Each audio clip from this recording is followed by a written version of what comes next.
Le passage de Matthieu 18, 18, 19 concerne la prière. Les expressions sur la terre et dans le ciel nous font comprendre qu'il s'agit de la prière qui ordonne. Cette prière est agissante. Elle est une action et non pas une simple demande. Elle ne demande pas à Dieu de lier.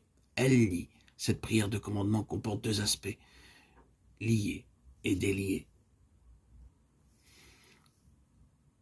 Relisons ce que nous dit Matthieu 18, 18. Je vous le dis en vérité, tout ce que vous lierez sur la terre sera lié dans le ciel, et tout ce que vous délierez sur la terre sera délié dans le ciel. Lisons encore Ephésiens 6, 12, 13. Car nous n'avons pas à lutter contre la chair et le sang, mais contre les dominations, contre les autorités, contre les princes de ce monde de ténèbres, contre les esprits méchants dans les lieux célestes. C'est pourquoi prenez toutes les armes de Dieu afin de pouvoir résister dans le mauvais jour et tenir ferme après avoir tout surmonté.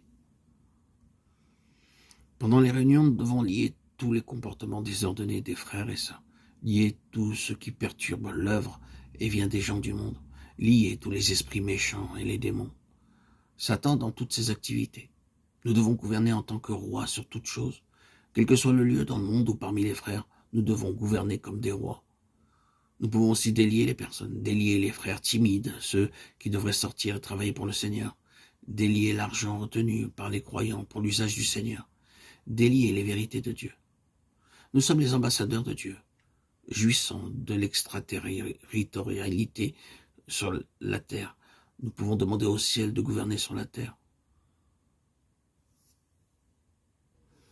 Et j'entendis dans le ciel une voix forte qui disait « Maintenant le salut est arrivé, et la puissance et le règne de notre Dieu, et l'autorité de son Christ. Car il a été précipité l'accusateur de nos frères, celui qui les accusait devant notre Dieu, jour et nuit. Ils l'ont vaincu à cause du sang de l'agneau et à cause de la parole de leur témoignage. Ils n'ont pas aimé leur vie jusqu'à craindre la mort. » Apocalypse 12, 1, 11. Dans Genèse 3, nous voyons le serpent, la femme et la semence, la postérité.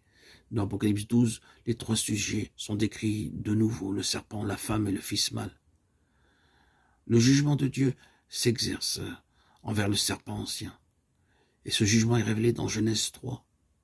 Ce livre décrit le jugement de Dieu envers l'homme déchu, également son plan rédempteur.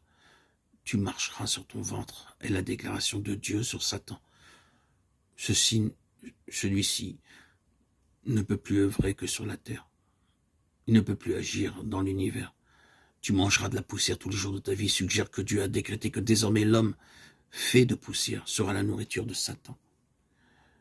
La postérité de la femme se rapporte aussi bien au Christ corporatif qu'à Christ lui-même, puisque tous ceux qui ont part à la résurrection de Christ sont inclus dans la postérité de la femme.